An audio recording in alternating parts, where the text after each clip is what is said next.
Please mute everybody. And there we go. Okay. Hello again. Thank you for joining me. Welcome to another webinar for these times.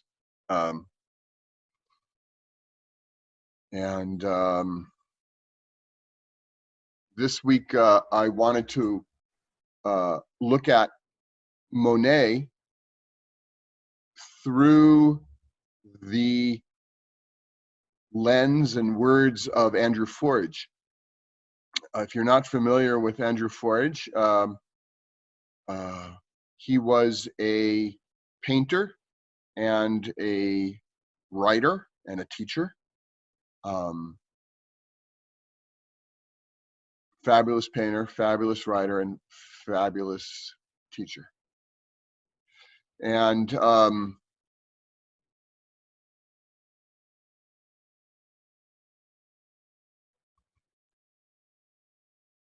so I'd like to thank you all for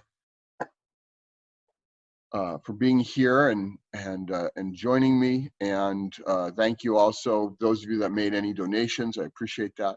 It means a lot.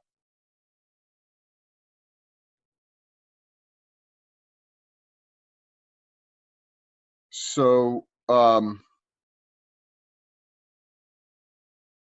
Monet, well, let me say a little bit about Andrew Forge, a little more about Andrew before going into Monet.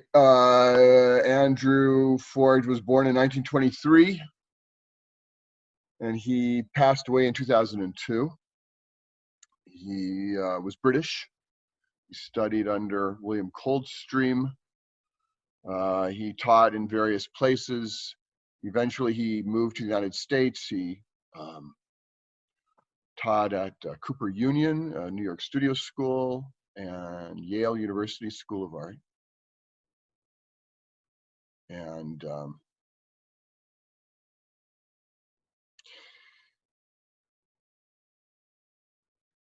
so a couple of books here. This is this wonderful monograph on Monet.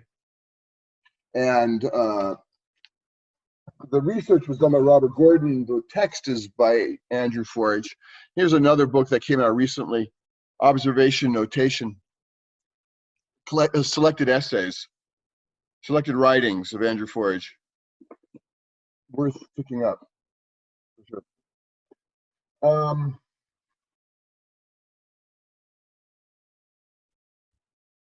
So yeah,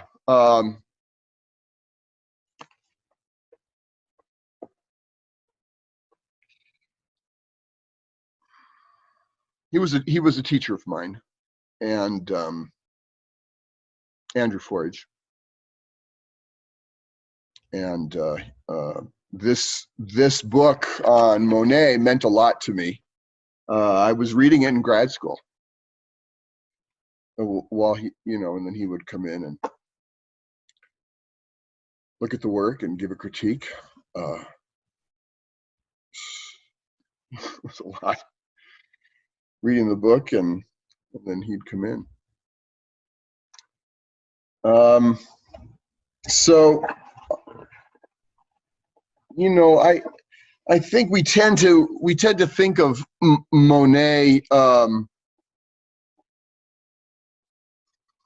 paints picnics or pretty pictures, like calendars, this sort of thing. It was very enjoyable, lovely, pretty. But I think there's something much deeper and more radical going on with Monet. And I think Andrew Forge's words, his insight into Monet's project really opens that up. So I'd like to take a look at some of that. And if all goes well, this will be a webinar in 3 parts, so this week and then next couple of weeks. I had forgotten about this. He begins the very beginning of the book with a quote that I'd like to read to you. I just opened it up now and remembered it. It's from Corot, who was the generation just before Monet, who also did landscape painting and went outside, although did not take it the plein air aspect didn't really take off for Corot. They were studies to make a studio painting. So the quote is this: "Nothing has value except for the hunger one has for it. Things have real or fictive value only for the need or hunger for them by which we are seized. The painter can and must tolerate everything, dare everything, risk everything. His field is immense, extends to everything, embraces everything, and has no other limits except first the stupid and then the impossible." That's a great quote. So Monet was born in 1840 and passed away in 1926. Andrew Forge was 3. Sort of incredible. And here in the very, very beginning, in the acknowledgments in the book, there's a piece here by Andrew that I'd like to read out loud. "Why Monet, I have asked myself. Because no other painter of his stature ever addressed himself so single-mindedly to the project of making pictures from looking, or so violently came up against the contradictions that followed from that. The project of making art from appearances rather than from pictures in the hierarchies of human life is the real watershed between the old order and our own times. And the absurdity discovered at the center of that project is painting's critique of itself and its place in culture. A critique that has seemed at times to be ready to condemn painting to something like silence or blindness. It has seemed to me that everything of any weight that has been achieved in painting during the last 100 years has been in some way shaped by Monet. If not by his achievement, then by his failure. If not by his historical example, then by his myth."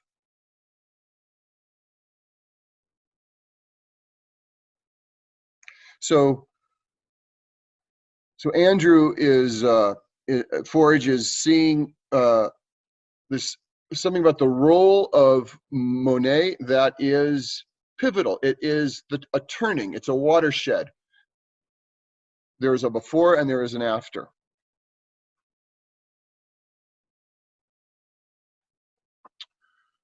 So what I would like to do, what I'm planning on doing here, is reading a number of pages, maybe about 8, well, 6, I don't know.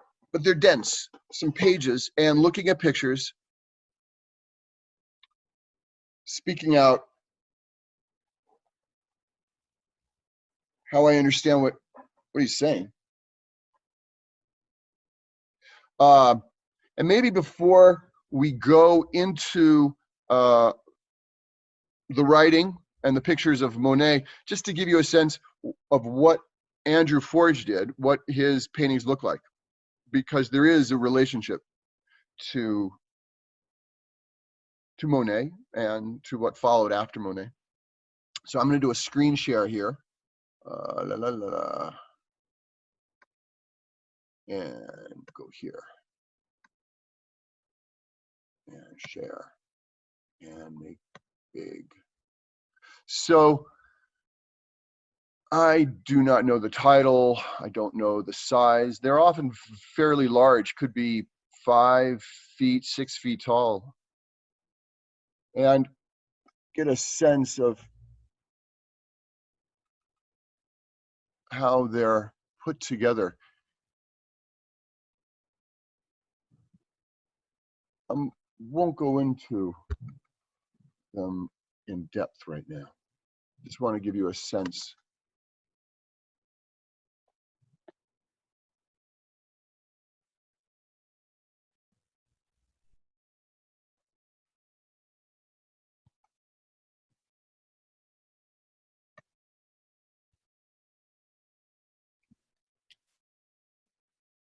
Come on, bud.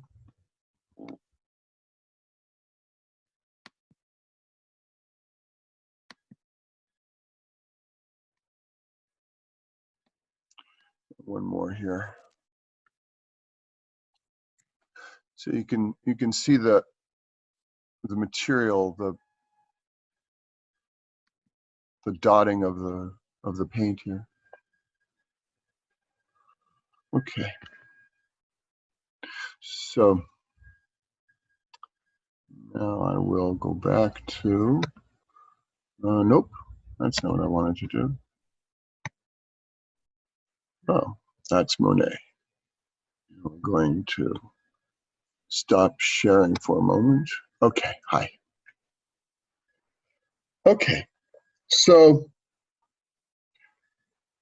I am going to start reading from the text and look at some pictures as we go.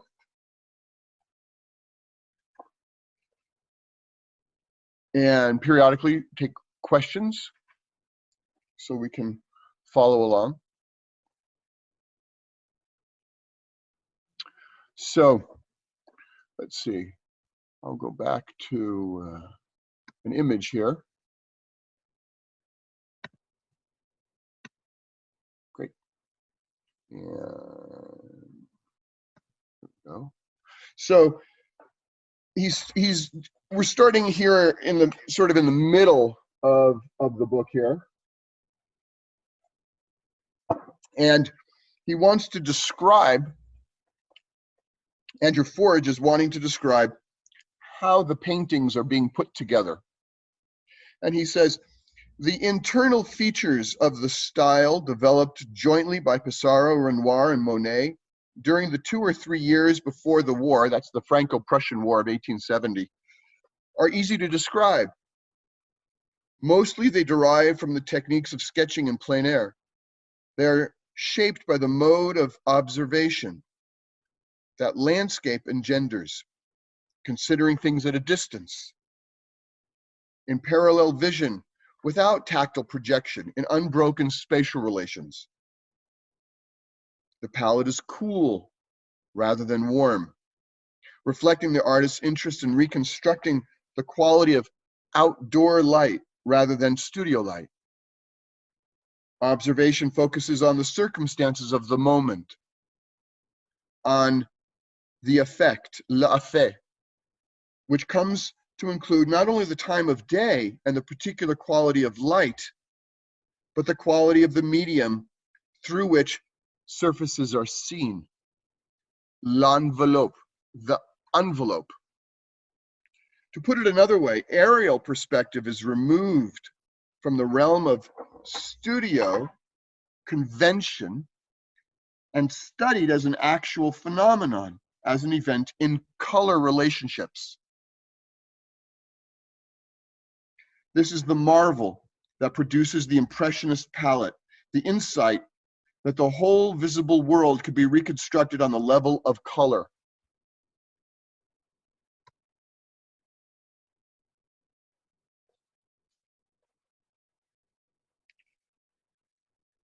Okay, I'm going to skip ahead All of it is amazing, actually.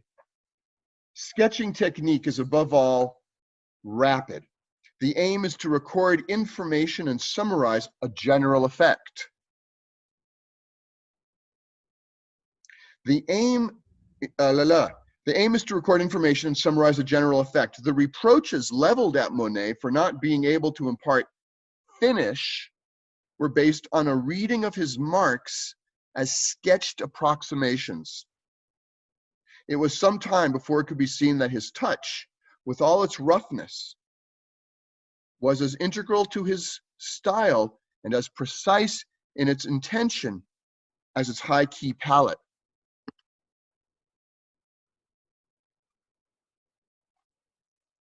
The terms of the sketch are formalized. So let's do this. So here, what Andrew Forge is saying is, painters had gone out in the past and done plein air sketching. Corot did it. It was a tradition for a couple hundred years of going out. You would go to Italy, actually. The Impressionist painters, the French Impressionists, brought it into France. But you would go out and you would sketch outside, do these paintings, and bring them back to your studio and use them for your studio paintings. That was the main thing, were these studio paintings that you would present in the salon. And Monet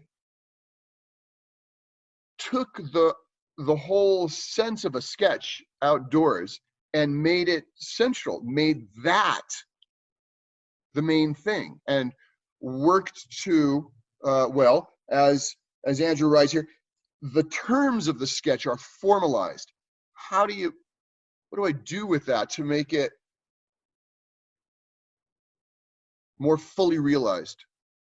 What is that? Okay. We're going to now, we're going to spend a little bit of time on a particular painting called The River. So I'm going to go back to pictures.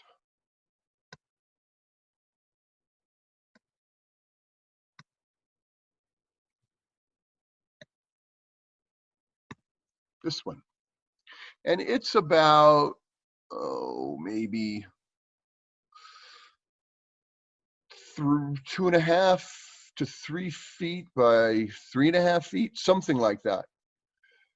I have it written down. Maybe 30 by 40 inches, something like that. And I'll read here. Once the sketch is allowed as an end in itself, its descriptive features can be contemplated for their own sake, distanced from their function as mere shorthand. Like, what am I doing when I'm sketching? And how can I take those things and make them important in and of themselves, not just as a way of getting it down on my canvas quickly. The River, that great painting in which it seems all these features come together for the first time with depth of meaning, is not so much a picture of a girl sitting on a riverbank as a picture of a way of seeing and describing a girl sitting on a riverbank. The magic of those little paintings on the beach at Trouville from the summer of 1870 is not simply what they tell us about Camille and Madame Boudin at the seaside, but the way they open up for our contemplation the forms Monet invents to stand for that moment. Let me show you what he's talking about. So Monet is at the beach and he is painting his wife and his teacher's wife.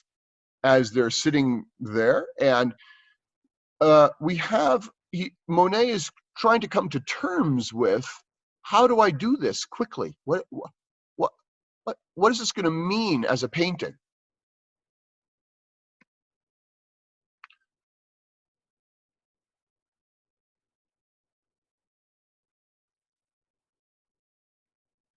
Again, they open up for our contemplation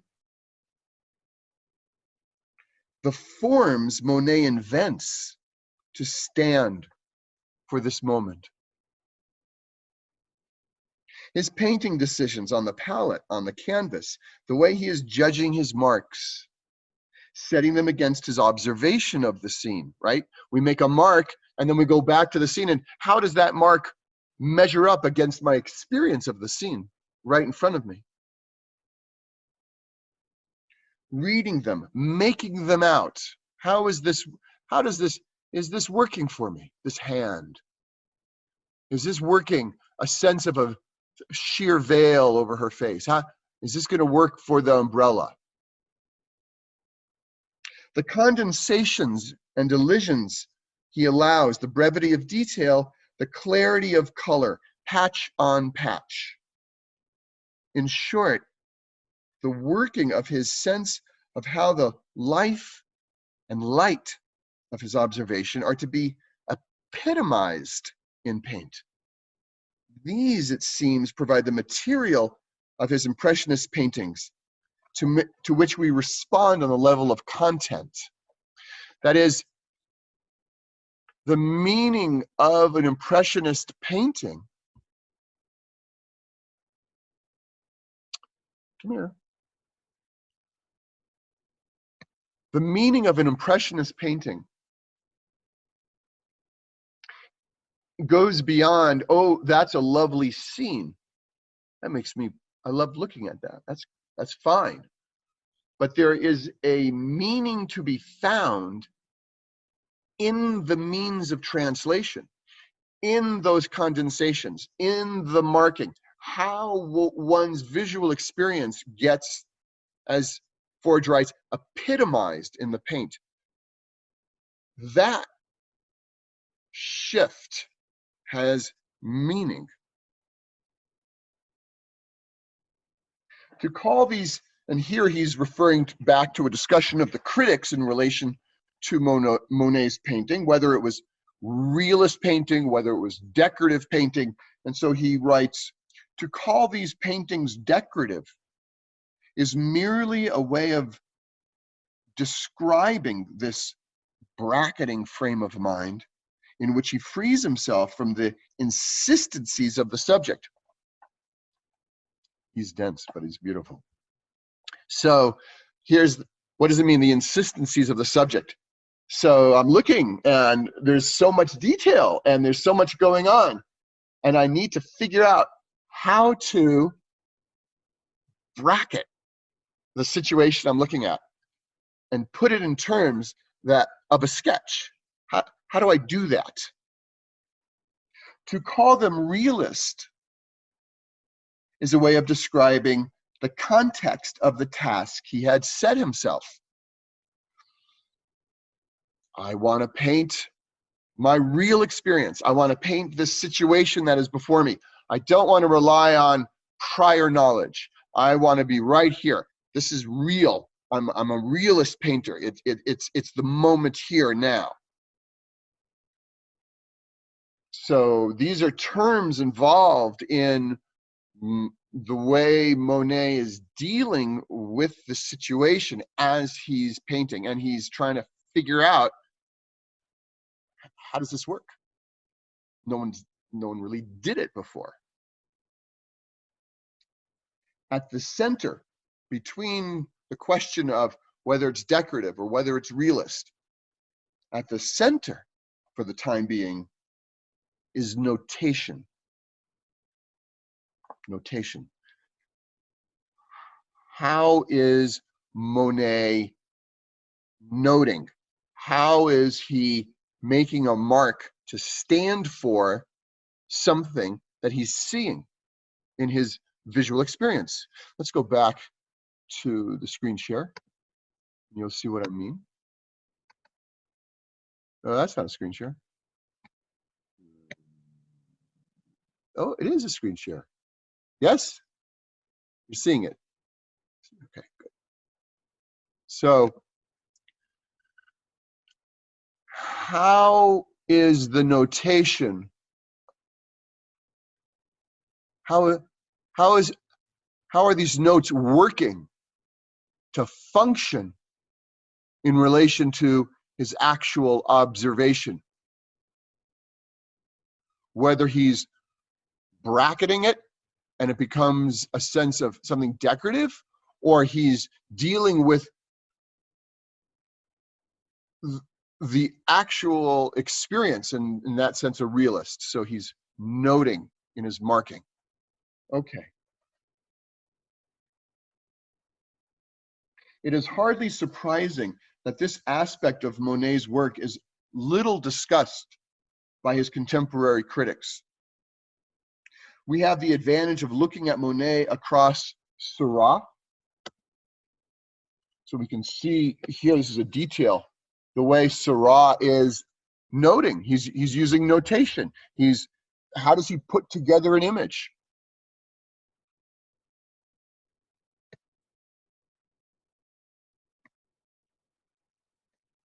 Van Gogh's drawings, again, Van Gogh is trying to come to terms with the scene he's looking at and trying to come up with some way of noting, marking the situation to be a visual experience that will express his visual experience in front of this scene.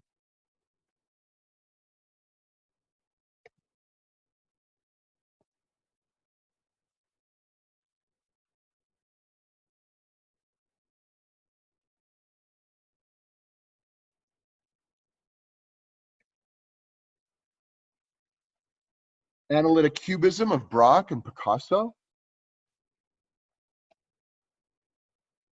The hatching, the strong edges, the darks, the lights. How are they playing with these kinds of ways of marking, this kind of notation to create their image?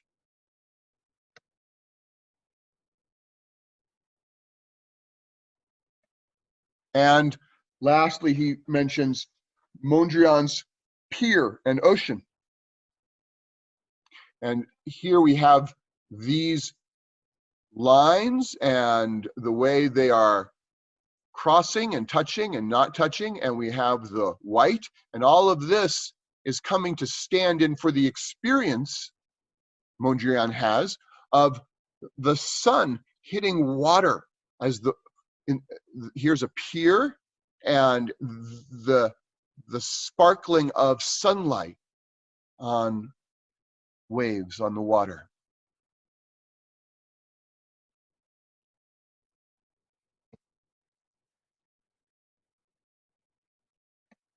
So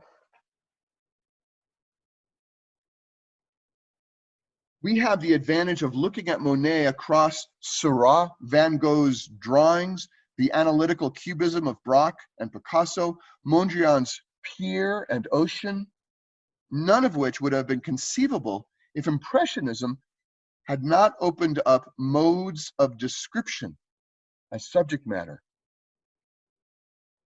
Modes of description as subject matter.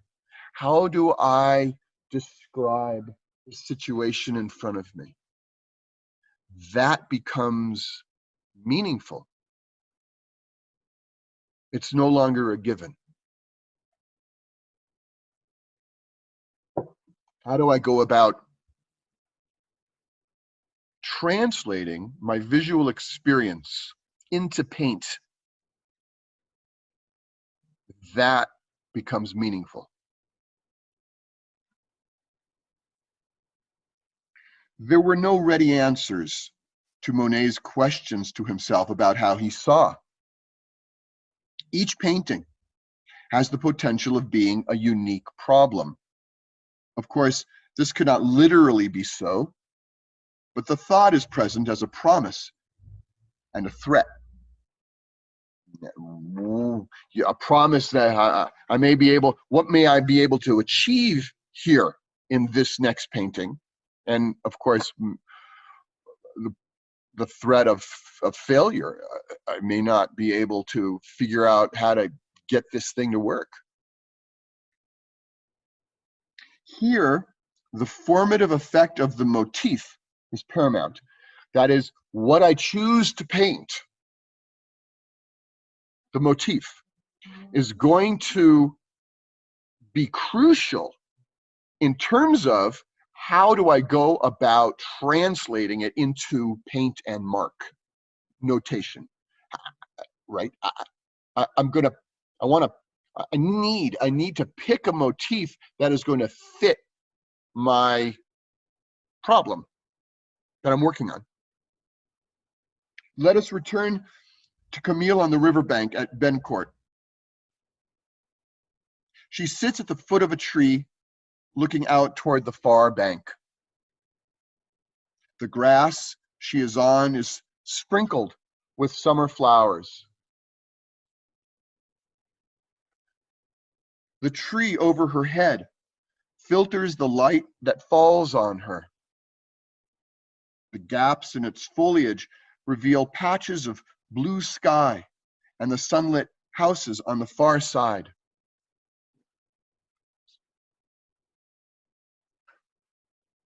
The water is unruffled and carries a still reflection of the houses and rising land beyond. Through this reflection, the blue of the sky envelops Camille from her shoulders down in a zone of cobalt, drawn to a point by the ribbon on her hat in the immediate foreground. So here we have this blue coming down. So comes down. Something exactly similar happens with the warm reflections of the walls and roofs and distant foliage. So we have this over here. Warm gray, mushroom pink, cream, they are gathered into the warmth of her neck, her ear, the lost profile of her brow and cheek. But something is missing in this equation. The golden flick of light on the back of her neck, the dark warmth of her hair are tighter, harder, more energetic than the calm, outspread world of the far bank. That energy beats strongly in the russet darkness of the tree trunks. They take the sunlight fiercely, gold on dark brown, burnt orange on black. Camille mediates between the two banks, the open sky and the distant houses and the vivid darkness of the trees. Nor is this sense of her role in the picture limited to color. The sharp knob of her head and the rounded ballooning blouse and skirt reenact both the alert vigor of the tree trunks and the gentle, swelling, sunlit prospect. Her pose is rooted, sheltered, and sheltering, her gaze streaming alertly out. Although many passages here are brushed quite broadly, the whole surface is punctuated by accents, sharp little fragments of color.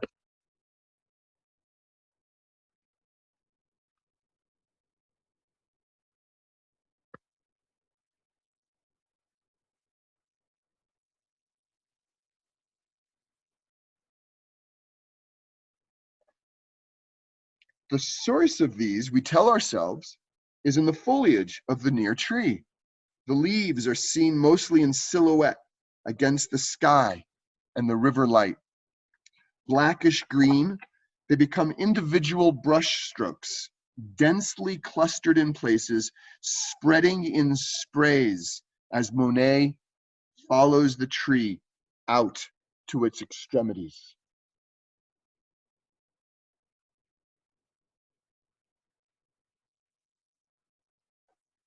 On the extreme left, sunlight catches some of them. They become brushstrokes of yellow-green.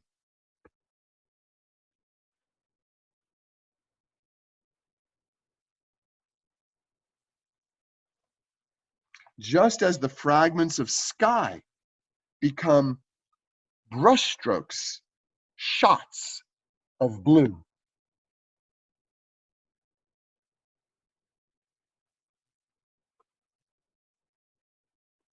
This vivid fragmentation of the tree into brushstrokes imparts a special kind of energy. The eye responds to it not only as a descriptive reduction of something seen at a distance, but also as a kind of life on the canvas. Something in the picture itself patters, flutters, vibrates, breathes.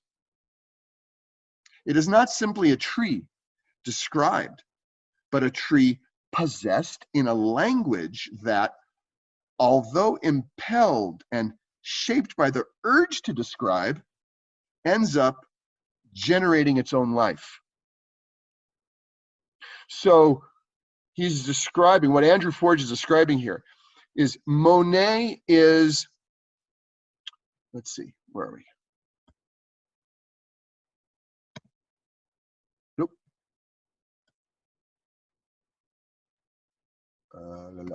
Hi. So Monet is looking at the scene. He's got this tree, he's got the shadows, he's got the light coming in, right? And what's occurring and the way that he goes about translating his visual experience into paint, into marking, is not just driven by the desire to describe what he's seeing, but it ends up creating a visual energy on the surface of the canvas itself through this kind of marking. So both things are going on at the same time. The way he's noting, the way he's marking.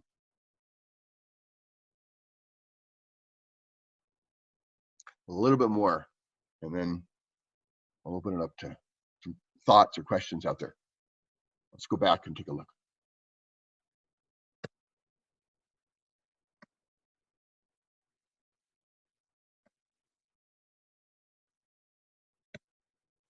Okay. The flowers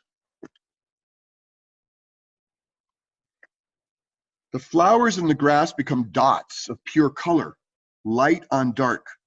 Windows on the far sides of the bank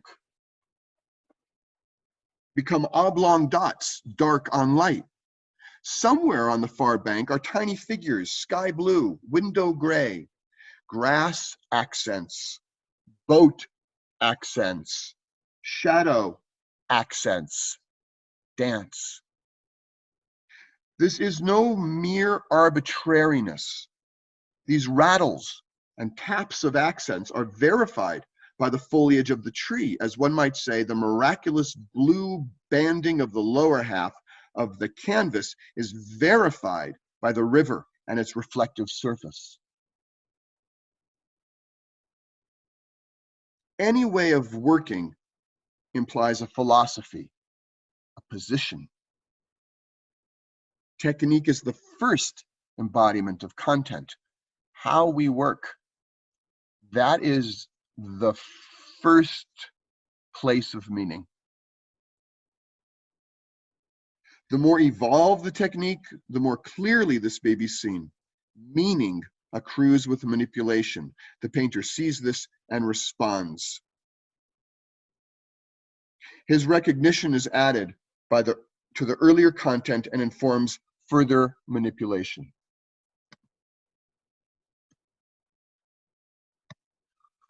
Oh, I keep doing that. I should go here. Okay. All right, well, that's all fairly dense. Let me read a few more sentences and then we'll stop.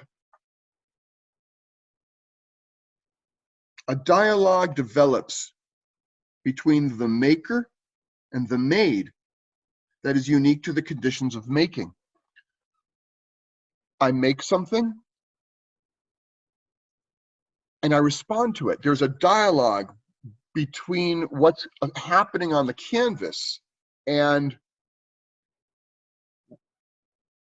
I respond to it. I make something, I see it, I'm back and forth. So my terms of translation, my terms of notation, how I go about putting the canvas together ends up being very meaningful, and I'm learning from it as I go over time.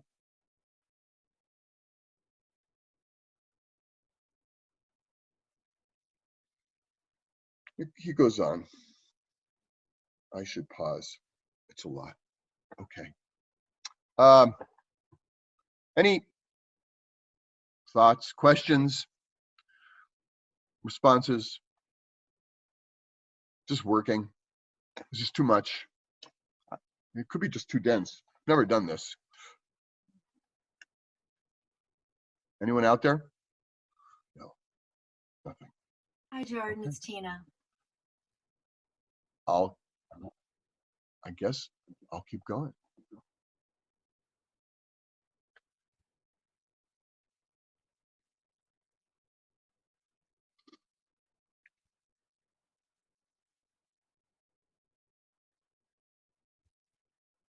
Okay. Yeah. Could you talk a bit on the evolution of his style? Well, that's what this, yes, this is what I'm trying, yes, that is what this is. This is the evolution of his style. He's trying to figure out how to take a sketch going outdoors, right? We saw those paintings of his wife and Madame Boudin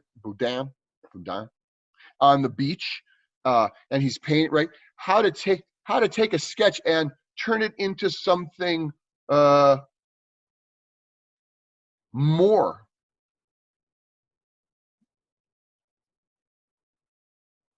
The meaning of those condensations of the mark, the meaning of the simplification, and trying to deal with all of that. This is the evolution of his style. Yeah, there's someone. Is there another one? Could you talk about? Oh, that was that. Okay. Jordan. I'll go back to that. Jordan, can you hear me? Someone there? Yeah. Can you hear me? Not much. You can't wait hear a minute. me very Now well? I can. Oh, okay. Yeah, there's somebody else earlier too. It's interesting. I hadn't thought about how, although he was one of the, I guess because he was one of the first sort of to diverge from academic painting, mainstream academic painting in France, that his work could be mistaken for something like a sketch. Yes. Right. That's right. That's very interesting. Like by the time you get to Cézanne, there's no question that it's like not academic painting, right? Of any kind, right? Yes, they saw what he was doing as rough and unfinished. So, you know, that was the criticism leveled. It was just a sketch. We don't want to see a sketch. They didn't understand that his marking and his way of putting things together was just as finely nuanced as his palette, as his color. It wasn't an arbitrary simplification. There was something deeper going on. And this is what Andrew Forge is trying to describe here. Yeah, actually, now that I think about it, even like in the 20s and 30s and 40s, Monet still had that reputation of being kind of crude with his brushwork, because even the abstract expressionists sort of saw him as sort of unrefined in his handling of paint. Really? Yeah, I was reading into some contemporary books from the 40s. Uh-huh. You see that attitude still cropping up. No So maybe kidding. that's why Forge was interested in writing the book, to kind of refute it. No, this is I think in the 80s. I think, by the 40s, generally speaking, certainly by the 50s, I think earlier even, through the 20th century, I guess I'd be interested to know where that would be coming from. Most art criticism had, through the 20th century, had really seen Monet's project. I mean, even in his own lifetime, he had arrived at quite a cultural achievement and success. So I'm not No, sure. not his status as an artist per se, but just the handling of paint part. I think that persisted a little I longer. don't know. I mean, I'll see if I can find something. because those things really go together. Well, not the color, not the idea of. You're right. Okay. Yeah. I hear you. There's another question here. Mark making is the first indication of content. Yes. Could you repeat that? Yes. I'd like to get moved forward to his. Yes. Okay. Thank you. So yes, the way we put a painting together, our technique is the first place of our content. It's not just what am I painting, but how am I painting?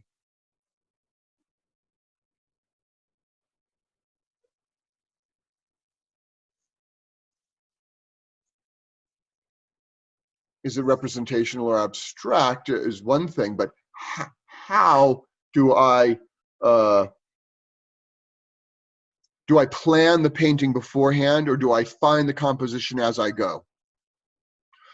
Those, like that, each one of those possibilities carries very different implications for the meaning of the painting. That Edward Hopper plans his compositions beforehand carries a certain kind of meaning, different than a Cezanne finding the composition as he goes. There's something about the way a painting is put together that expresses something about what it means to be alive, what it means to be creative, how I understand that.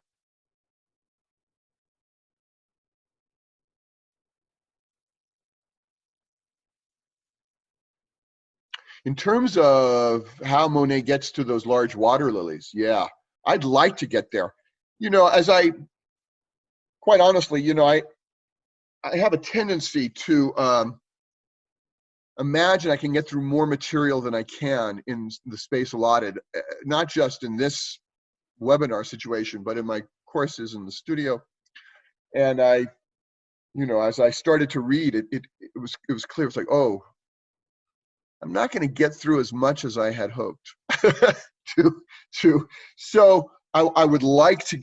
I need to figure out, get used to the format. How much material can I cover in the time that works for people to listen to this language? Because it's dense. It's easier to read. It's hard to get it as you're speaking it out loud, I would imagine. Excuse me. Thinking it through. And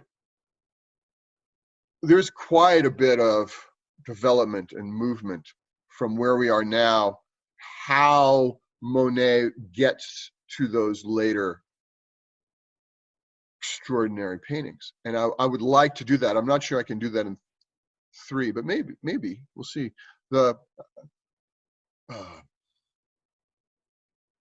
see what have more of a sense now, maybe for next session, what to cover. But that would be good.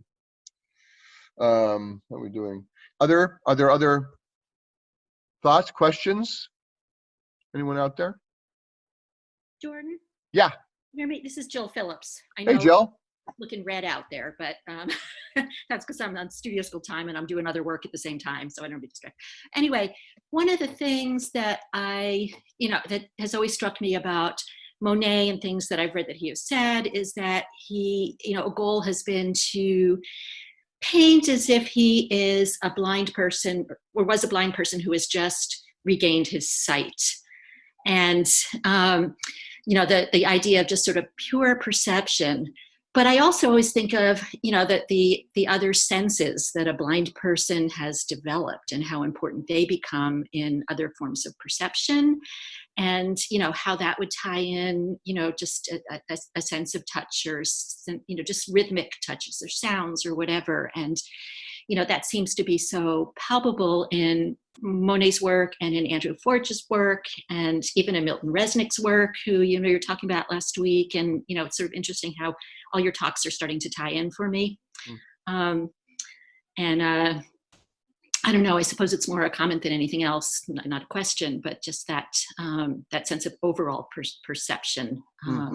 Well, there's certainly, there is, even in the passages that Andrew just wrote about, the surface patterning, the percussive quality of the notation of the trees, and there's a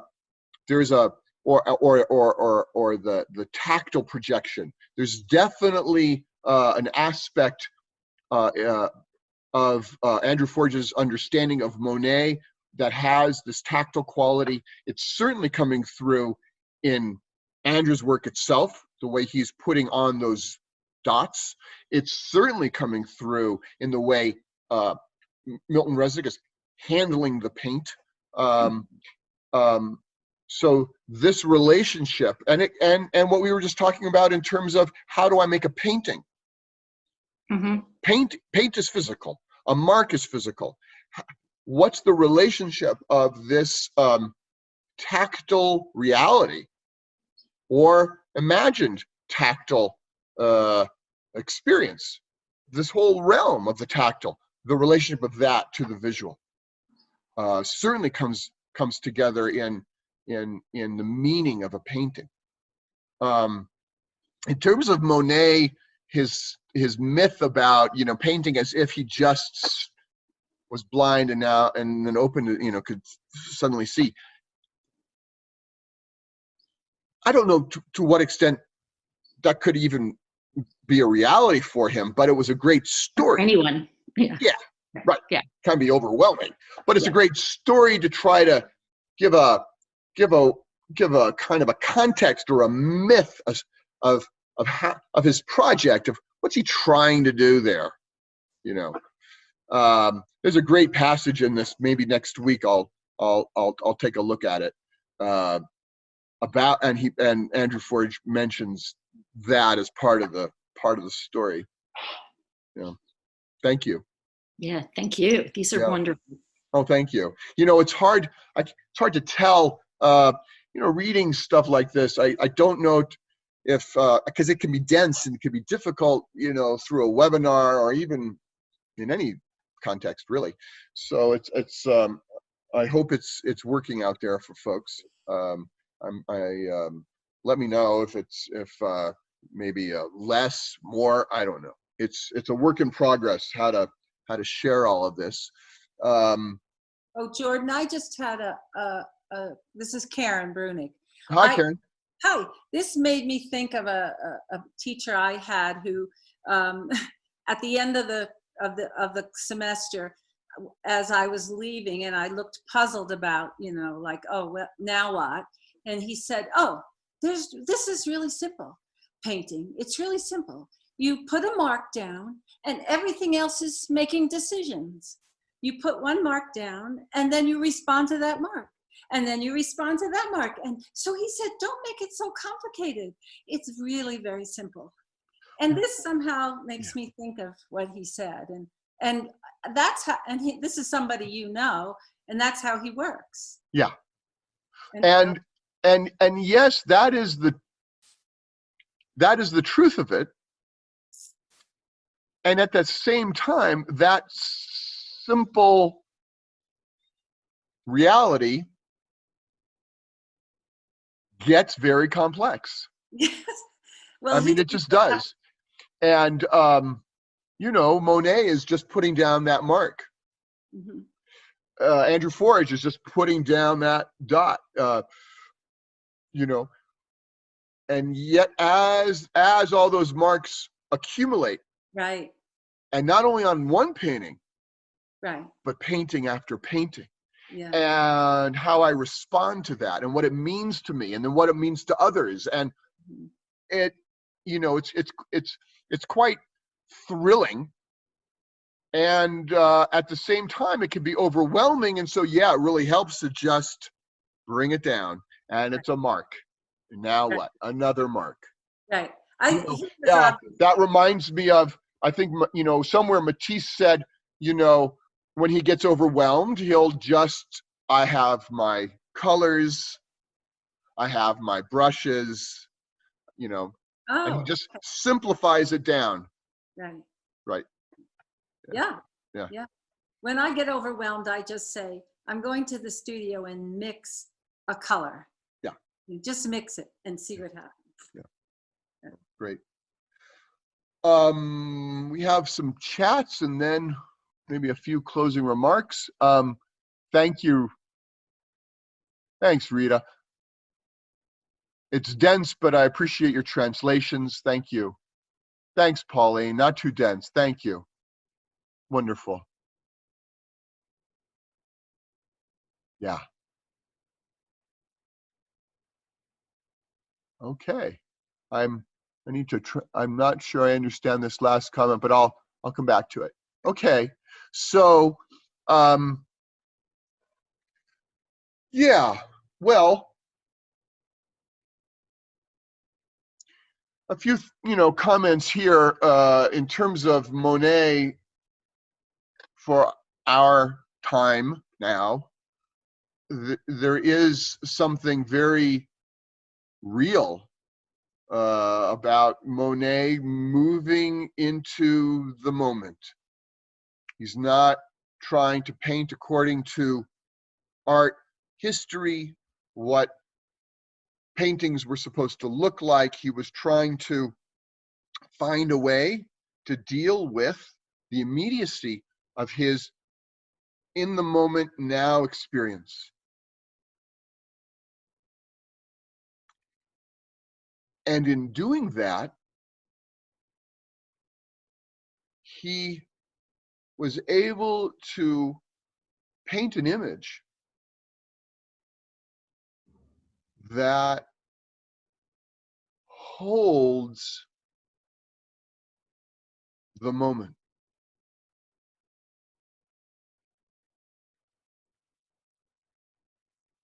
And there's something in that, I feel, for us now. It's, you know, it's easy to spiral out, my goodness.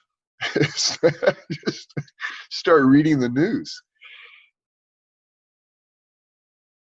But there's the possibility of grounding into my actual visual experience and finding my notation. How do I make a mark? How do I come to terms with my visual experience here, right now? Could be drawing, could be painting. And when I do that, it brings me right into my current moment. And that's hugely important.